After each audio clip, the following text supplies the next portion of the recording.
प्रसूता तड़पती रही, योगी के अस्पताल का गेट नहीं खोला गया।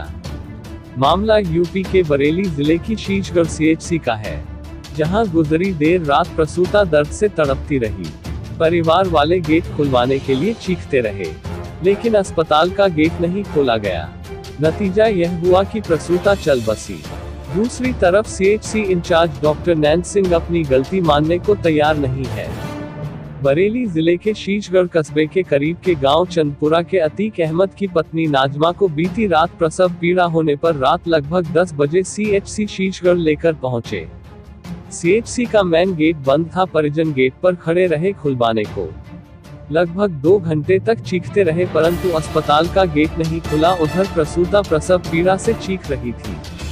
प्रसूता के पति अतीक अहमद ने बताया कि परेशान होकर वह प्रसूता को लेकर पीएचसी पहुंचे तो वहां एक बाहरी नर्स थी, जिसने प्रसव कराने के 3000 रुपये मांगे। पैसे न होने पर वह दोबारा सीएचसी पहुंचे और अपने एक परिचित से सीएचसी शेरगढ़ प्रभारी डॉक्टर नैन सिंह का फोन नंबर लेकर उनको फोन कर पूरी कहानी बताई। तब कहीं सीएचसी का गेट खुला। तब तक 2 घंटे का समय लग चुका था। सुबह 5 बजे पत्नी ने बेटे को जन्म दिया। बेटे को जन्म देने के बाद पत्नी को ब्लीडिंग शुरू हो गई। ब्लीडिंग ज्यादा होने पर एएनएम रीवा ने हाथ खड़े कर दिए। तब वह पत्नी को लेकर बरेली इलाज को लेकर दौड़े कि रास्ते में ही उसने दम तोड़ दिया। उधर नवजात को सांस लेने में दिक्कत हो रही थी। इस पर नवजात को भी कस्बे के एक प्राइवेट अस्पताल में ऑक्सीजन लगवानी पड़ी। मृतका के पति ने बताया कि यह तीसरा प्रसव था।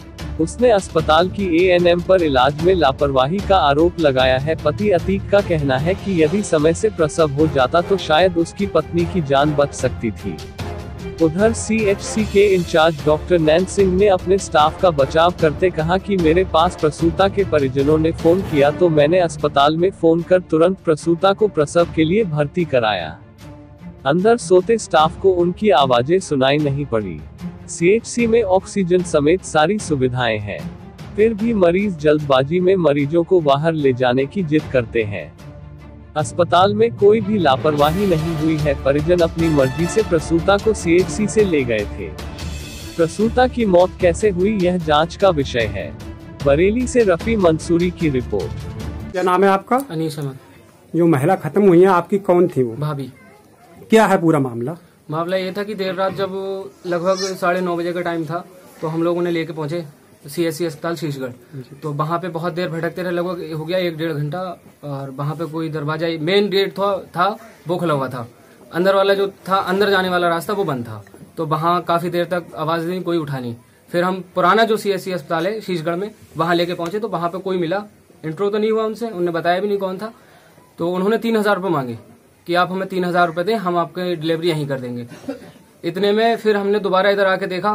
फिर शेरगढ़ से फोन कराया गया कि वहां पर कोई है नहीं। तो बहुत मुश्किल से दूसरे वाले रास्ते से दीवार कूद कर जाना पड़ा। उन्होंने बताया कि आप पीछे वाले दरवाजे से जाएं चोरों की तरह, तब वो उठेंगे। तो वहां जाके आवाज दी, फिर जाके वो उठी। तो सुबह लगभग 5:30 बजे डिलीवरी हुई, जिससे कि लड़का नॉर्मल पैदा हुआ। उस टाइम पर लड़के की हालत ठीक नहीं थी। उसकी मसाज वगैरह करने के बाद उसको ऑक्सीजन बराबर के अस्पताल में हमने दिलाया।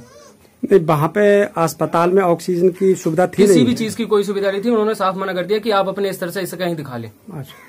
जो वहाँ पे सिस्टर थी उन्होंने मना कर दिया। उसके बाद जब हम महिला को छोड़कर, भाभी को छोड़कर वहां से जब हटे, उस टाइम वो नॉर्मल थी, अच्छी खासी बातचीत कर रही थी। हम लड़कों को ऑक्सीजन में रखवाने के लिए लेके गए। वहां पे 1 घंटा हो गया। उसके बाद जब हमने वहां लौट के आगे देखा तो उनकी डिलीवरी डिलीवरी होने के बाद ब्लीडिंग चालू हो चुकी थी। अब ब्लीडिंग चालू इसलिए हो चुकी थी क्योंकि वो वहां पे थी नहीं जिन्होंने डिलीवरी करी। वो अपने रूम में जाकर आराम करने लगी। अगर वो वहां होती तो शायद ऐसा नहीं होता। अब ब्लीडिंग इतनी ज्यादा चालू हो गई कि हम उनको बरेली ले जाने के लिए हमने एम्बुलेंस बुक करी और एम्बुलेंस से लेके बरेली नहीं पहुंच पाए, इतने उनकी एक्सपायर हो गई। जो डिलीवरी की थी स्टाफ नर्स, उनका नाम पता है, जानकारी है? क्या नाम था उनका? नाम पता नहीं है। तो आप क्या कहना चाह रहे हैं, किसकी लापरवाही से? स्टाफ की लापरवाही, और जिन्होंने डिलीवरी करी उनकी। उनने जैसे देखा कि हाँ बच्चा नॉर्मल हो गया और ये लेके गए अपने बच्चों को, तो उनने मतलब जो पेशेंट था उसको देखा ही नहीं कि उसको ब्लीडिंग हो सकती है नहीं हो सकती है। उसको ऐसी छोड़ के वो उसी हालत में और अपने आराम करने के लिए चली गई। नहीं, जब आप जो अपनी भाभी जी को लेके आप वहाँ पहुँचे थे तो कितनी देर आपको वहाँ पे गेट पे रहना पड़ा और लगभग 1-1.5 घंटा इंतजार करना पड़ा? हाँ, इंतजार करना पड़ा। दोनों अस्पतालों में चक्कर काटने पड़े।